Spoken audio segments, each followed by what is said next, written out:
How's everybody today? Welcome back to the Chris and Ed virtual tasting video we do every week.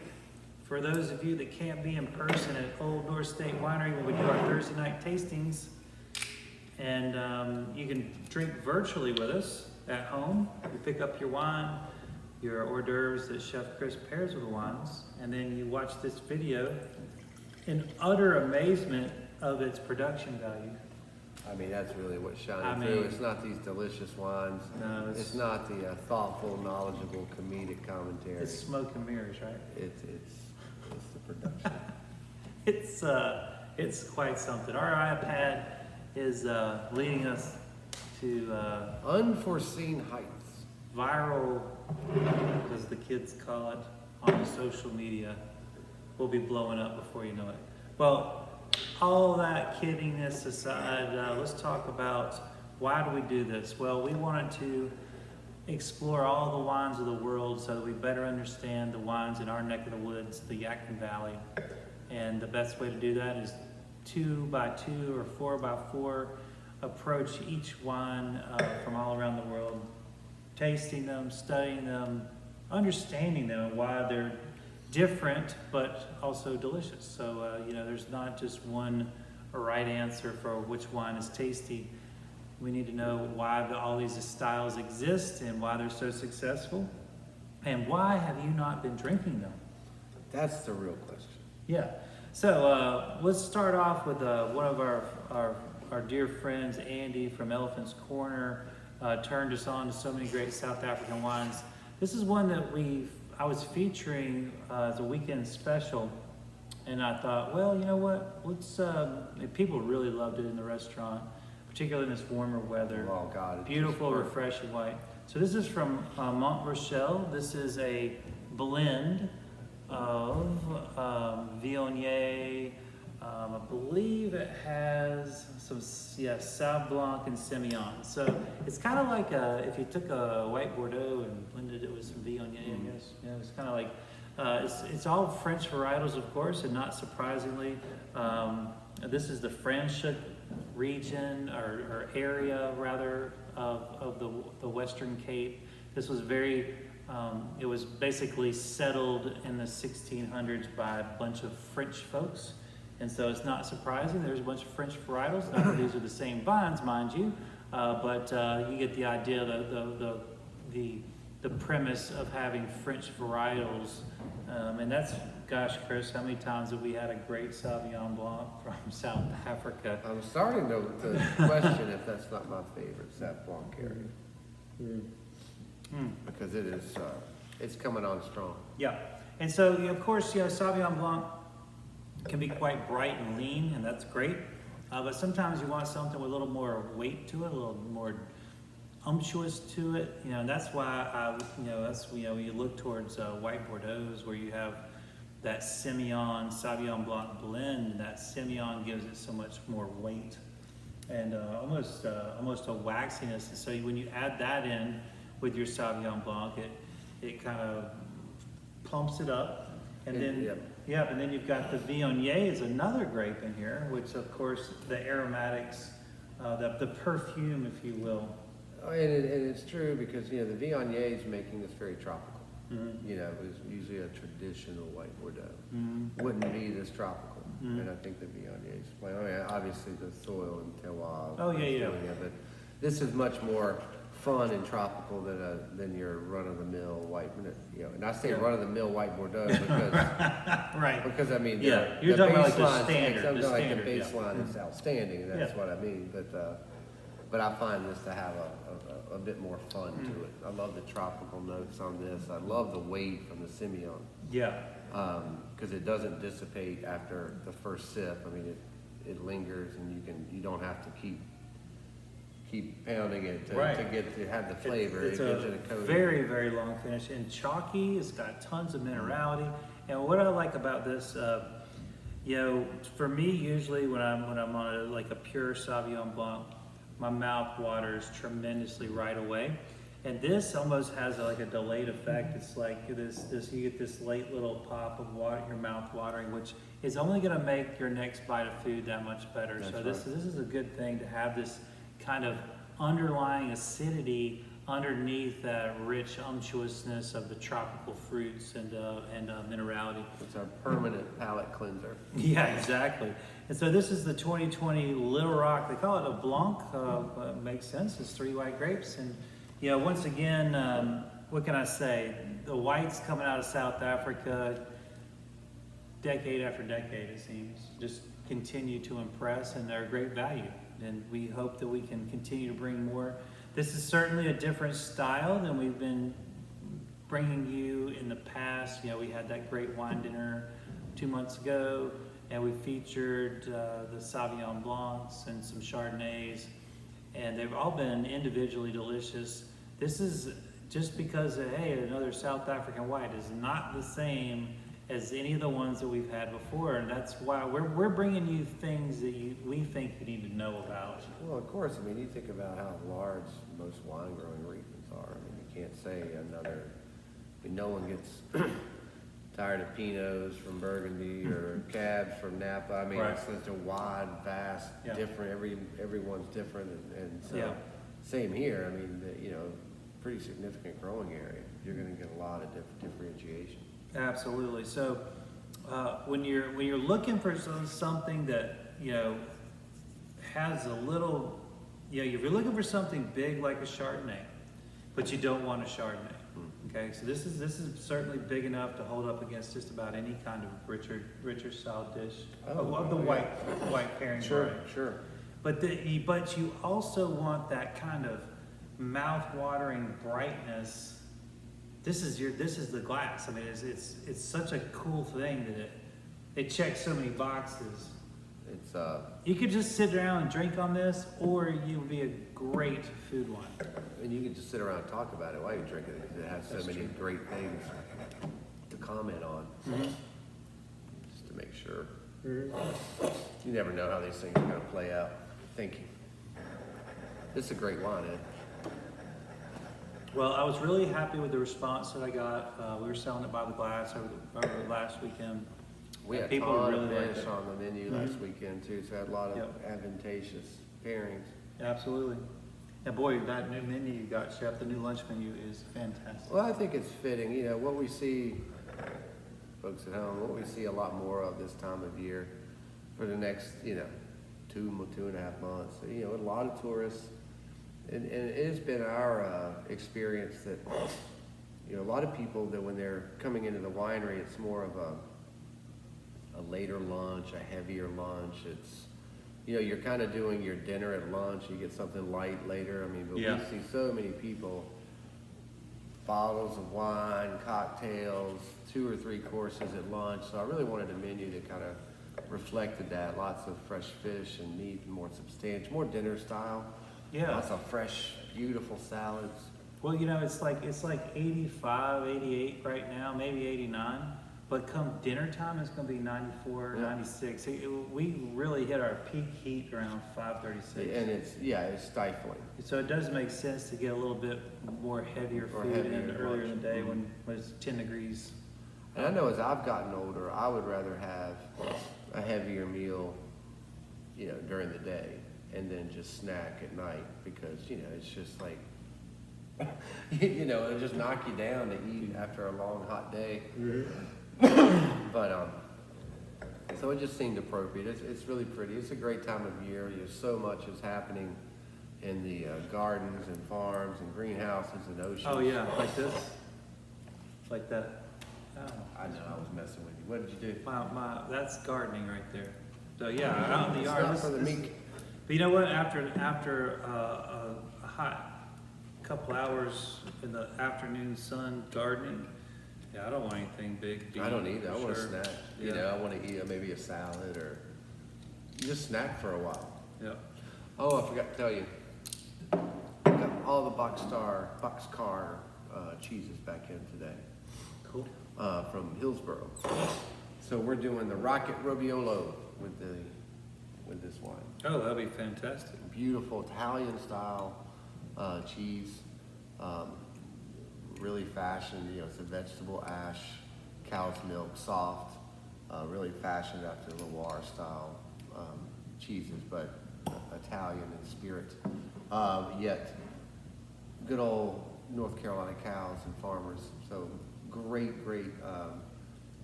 elegant artisan cheese going alongside this beautiful white. That'll be fun.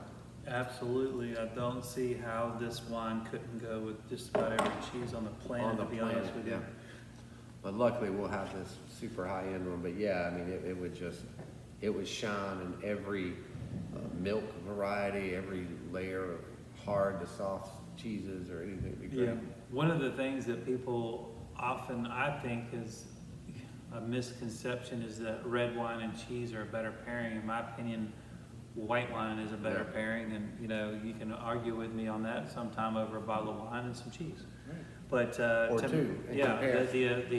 the mouth-watering acidity here, the palate cleansing, so that when you go from cheese to cheese, your palate's able to really appreciate that next cheese on its own merit. I just, and it's not that I don't drink red wine with cheese, don't get me wrong there. But if I had to choose one for if I was doing like a serious, serious cheese and wine taste, I would want white. And I would want this style and Rieslings and that sort of thing to go with the higher acid to go with the fattier cheese. Yeah. And particularly these ones that you're getting that they're just so, they're just rich. Like, yeah, I mean, you take a little bite and and it's, it's not like these, I call candles. I call them fake candles. They're Wax fake candles. cheeses, and you can just eat them and eat them and eat them, and you're never satisfied. Well, they don't have any character. And it's fine on a cheeseburger, but to have a standalone tasting. Your body just keeps eating it because it never satisfies. I mean, it's just really So these higher end cheeses, you have a little bite and oh wow, this is what fulfillment. Fulfillment. Yes. Oh, and I've got a little bit. I forgot to mention this too. I got it in today. It's from American Butcher. It's that spreadable salami. It's that Injad? I don't know. I'm not familiar with Well, I'm not either, but I've been talking. Did you say a spreadable salami? Yeah, it's a spreadable salami, and it's spiced. And so... You're talking about meat. Yes, spreadable. Spreadable meat. It's kind of like a salami mousse. Wow. I'm intrigued. I'm fascinated. It's supposed to, it's not spicy, but spiced. Sure. So it's kind of like a Mid-Eastern style. Huh. And so I'm going to slide a little bit into that with the cheese with this too, because it can certainly handle some Just spice. slide a little bit of that in this. It's coming your this way. jaw. Into this gullet. That's right. It's coming. All right. I haven't even opened it yet. I haven't even tried it. I'm fascinated. I cannot wait. But it's like N-J-U-N-D-A, something along those lines. I mean, that's a very Middle Eastern, Indian, but I don't think it's Indian because that's pork. I mean, so maybe, but it's That's region. crazy. Well, Yeah, I'm excited. intrigued. I'm intrigued too. So, But I know it'll go great with that cheese and this, even though I haven't had it yet. It's just, even on paper, it sounds perfect. yeah, I would think. I think this is such a structured food receptive wine. I would say. All right, so this is a beautiful Super Tuscan from our friends at Tommasi. We've unfortunately we've run through all of our Tommasi Pinot Grigio that is one of our top sellers, but they're out of vintage, so we don't have that on the list. And I was like, well, what else you got in their portfolio? We've done their, of course, they're from Valpolicella region, and they do have some Repassos and Amarones and things of that nature. We've featured some of their wines, and I was like, well. And I started talking to my rep, and he's like, well, no, I didn't. He's like, they've been buying up places all over Italy. So they're not just in Valpolicella anymore, not just in the Veneto. They're down in Puglia. They're doing red wines in the heel of Italy. They're also in Tuscany. And they're really expanding their footprint on Italy. So if you think about it, they're from top to bottom, left to right, and this is certainly a reflection of their success. So they started, I think, right at the turn of like the 1902-05 region. or era rather. And so they've got 100+ years of winemaking in their family. They're still family operated all over the place. Their name is huge. And as you can see, they're not just satisfied making great wines in the northeastern part of Italy. They're moving all over to give you different expressions. So here in Tuscany, this is going to be a beautiful Sangiovese with a little cab kicker in there, about 20% cab. And this is, we talk time and time again about Super Tuscans and how important they are to the wine world, how they've reached to the top of the playing field rather quickly. And it just goes to show that Italian terroir, it doesn't seem to matter where the grapes come from, they do great there. They can just fall off the wagon. It and feels they just like start growing amazingly there. I mean, that's a heaven-kissed land. Shoo-wee. This is going to be lovely. It's already. This is going to be lovely. So this is a rather close to the coast, which Sangioveses typically, they need to be a little bit more continental for them to really be a vibrant grape or an ageable grape. It seems to be, for some reason, the closer they get to the coast, the kind of less interesting they are. And that might account for some of the cab in here, but I still think this wine shows the Sangiovese just beautifully. But I'm going to taste it again one more time. Gosh, I love it.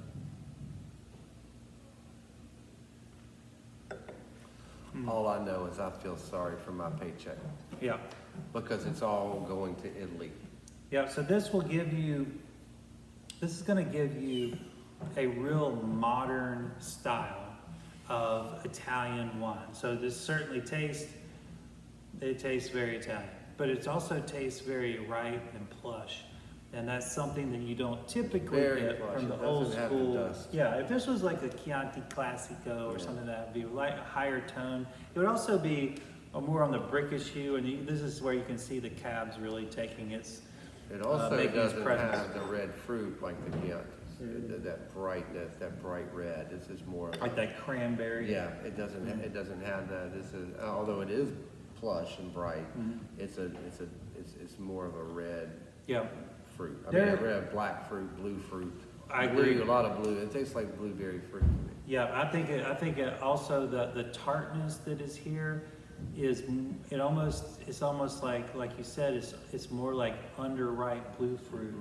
There's very ripe fruit in here. There's like big like overripe blackberry, blueberry, but there's also this kind of underlying layer of underripe fruit, and it does appear. It shows itself to me at least as underripe blueberries, because I'll be picking blueberries this Sunday because it's Father's Day, and Dad has already warned me that all the blueberries are ripe and ready for picking. Well, Kate called yesterday and it's like, blueberries are ready. How many pounds you want? Yeah, I mean, it's gallons. So I've got 10, 11 pounds coming Friday. But so I'm so excited. when the blueberries are not quite ripe, they're just before that last and you sunshine. get one. To me, that's that finish there. It's not the cranberry that I would normally expect. I usually get like this cranberry tartness from Sangiovese, but on this, to me, it really does come across as like that underripe blueberry. It's beautiful, and the tannins on this are so round and integrated. They are not big, but boy, are they lifting this wine up. You know, a lot of Sangiovese are kind of a little thin. You know, kind of dies. This doesn't die. This is almost, Chef, like, this is gonna sound weird. This is almost like thirst quenching. It is thirst quenching. Like, I feel like this sounds kind of ridiculous to like think of wine this way. This is usually the way you think about light beer. You've been out in the yard working. You want to pound a white beer or white wine. So I've been drinking the champagne of beers lately. Oh yeah. Because coming off the yard or coming home hot, it's like I just want a cold. And I think Miller High Life is like a upper echelon regular beer. Like it doesn't leave that echelon of beers, but I would rather have a High Life than a Miller Lite or Bud Light any day, or Ultra. I think it has, but. This is gonna sound weird. Maybe it's because I've had so much lately, but this reminds me of a Washington State one. I could see that. The cab in it. I could see that. But it's not like. Because it's a softer. But it's a softer, it's doesn't have the it's big a- tannins.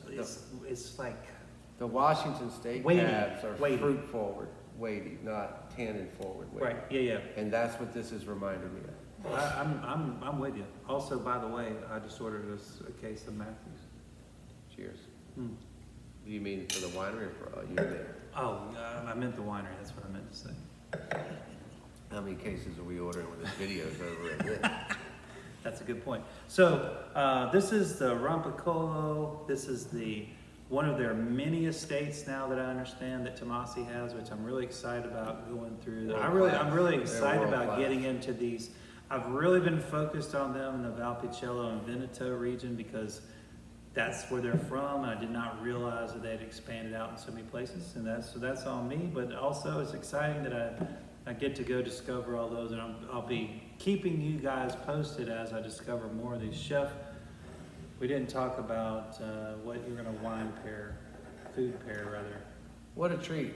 We're having a pate in a terrine mold though of Darcy Farms pork and sausages with pistachio and green lusty monk mustard.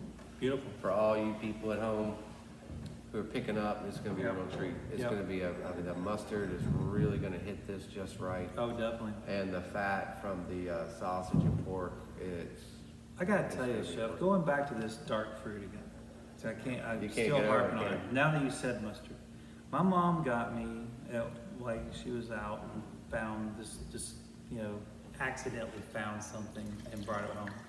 And it was a blueberry mustard. Wow, how And I'm like, who thinks of putting that together? But I gotta tell you, it's one of the best condiments I've ever had. And so if you're saying that you're gonna pair mustard with this, we've never even had this conversation.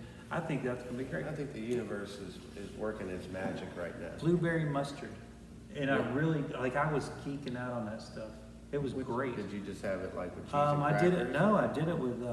I did it with a roasted chicken sandwich. I did it with a turkey. Sounds good. It was a breaded chicken sandwich, but I had to do it with turkey. The follow-up. Just like carved turkey. Oh yeah, like a little turkey breast that you cut, not slice. It was lovely. Chicken and turkey. Oh yeah. So I think you're onto something there, Chef. I think that's. Well, it's totally by accident. I mean, how funny is this? Yeah. I mean, I hadn't had this, so I mean, I had. That's really funny that you say Washington State. Now I can't get that out of my head. But it does go. I know we've been drinking a lot of Washington State lately, so. But it's so well aligned with that. Mm-hmm. Yeah. I mean, the weight, the profile, the fruit forward, but not overly tannin, but still weight. I mean, it's just like. Oh, and also Janik just got a new release of a Syrah. But we're gonna have Daddy or son? Daddy. Yeah. And That's it's gonna one of be those. special. It's one of those wines. This is the sad part. Like when you buy it, you need to sit on it for a while before you drink it. It's not gonna be ready.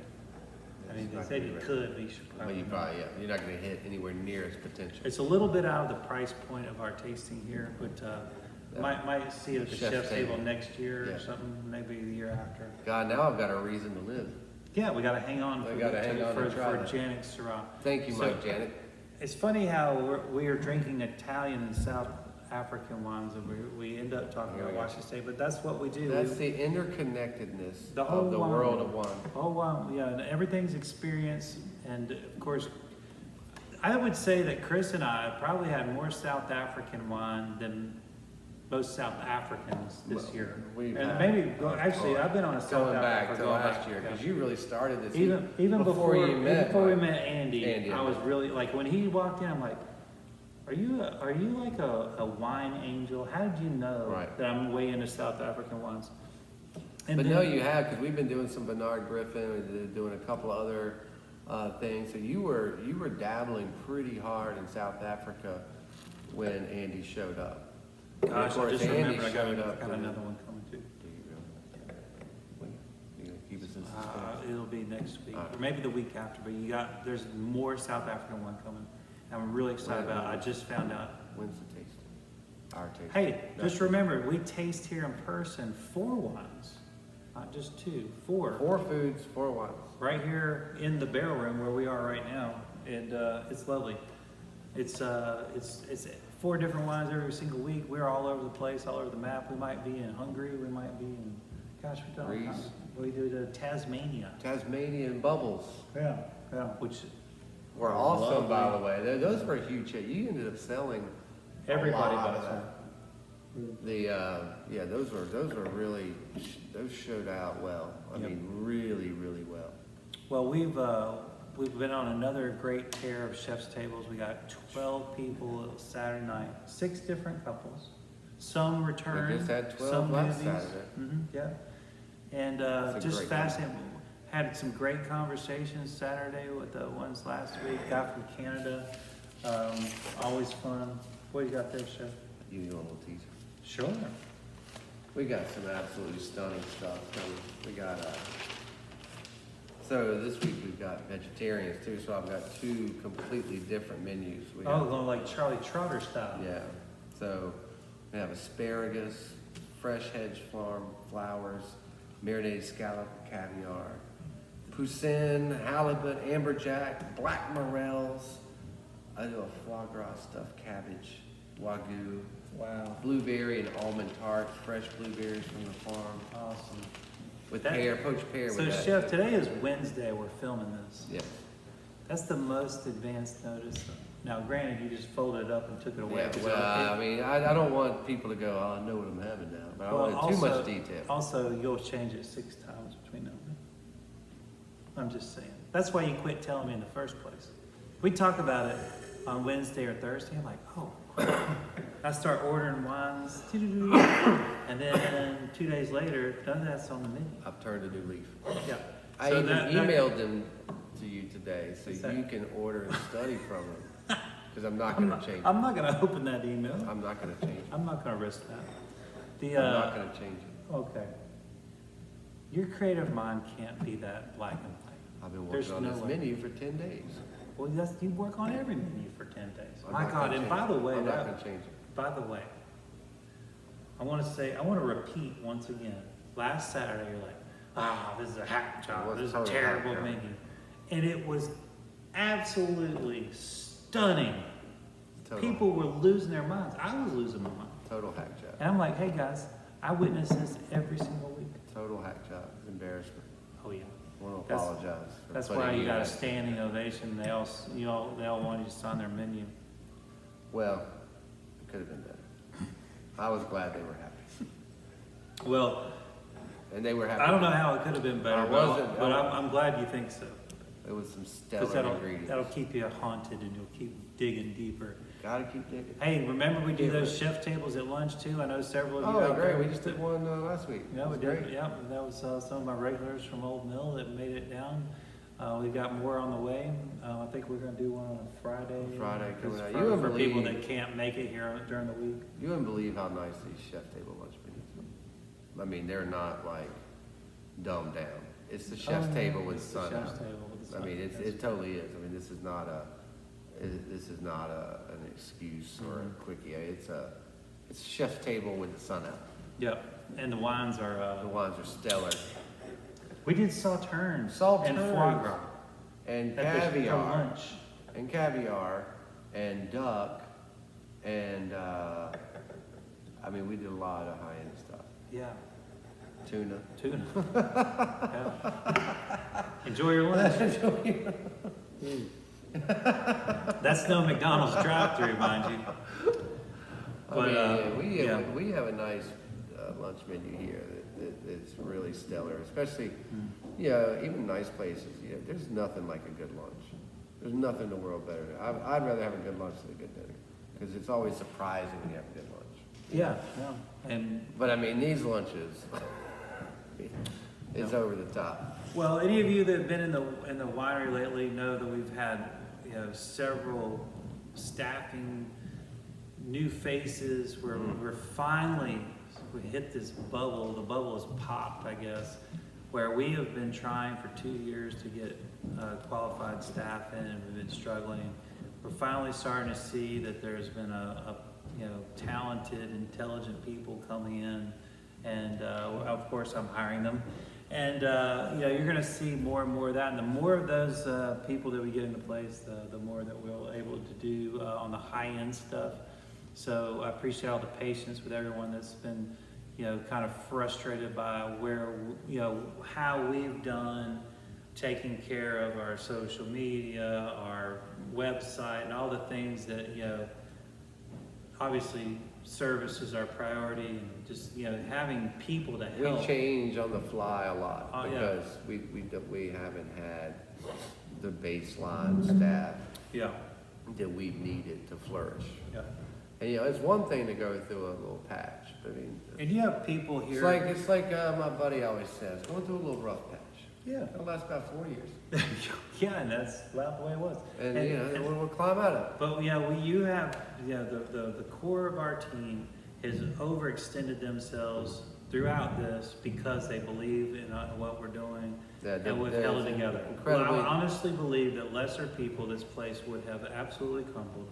But thanks to your leadership and you leading by example, people have dug down deep under the worst circumstances. And did it go smoothly? Probably not, but we held better than expected. But we held it together. That's the thing. We held it together, and now there's finally some hope that we can get some people in here and really flourish as a service team, and as a culinary team, and as just a being gracious hosts and being technology driven. And our little micro team. I mean, Yeah. you and I are a micro team inside of a larger team that you and I are in charge of. And so, Ed and I manage a lot of people in a lot of areas that people don't see.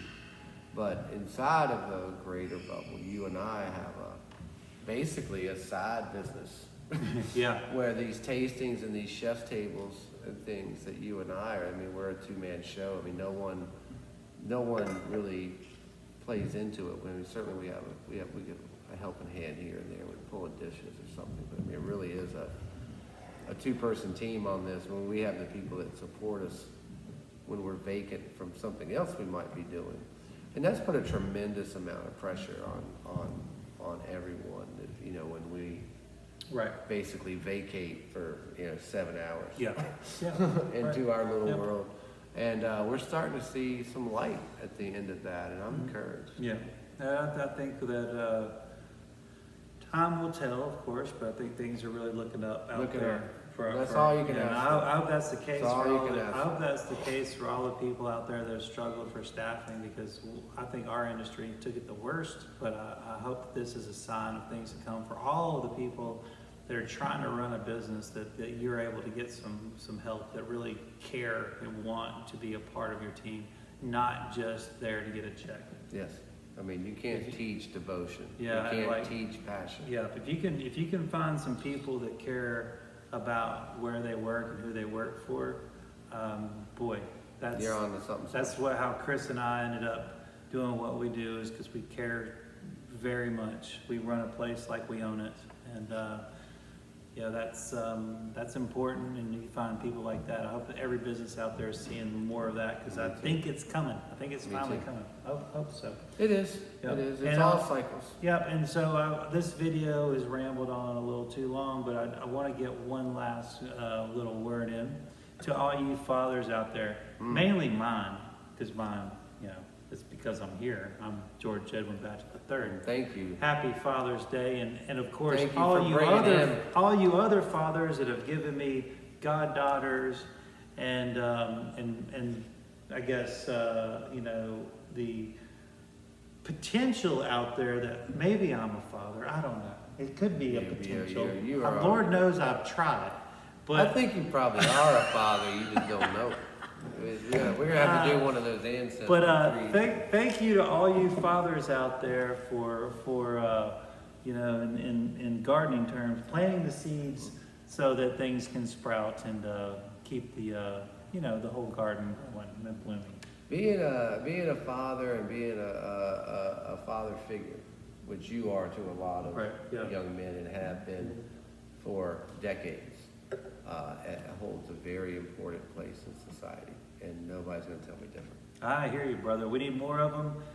For all you gentlemen out there that whether you have Stepdads, whether it's mentors, right, coaches, yes. teachers.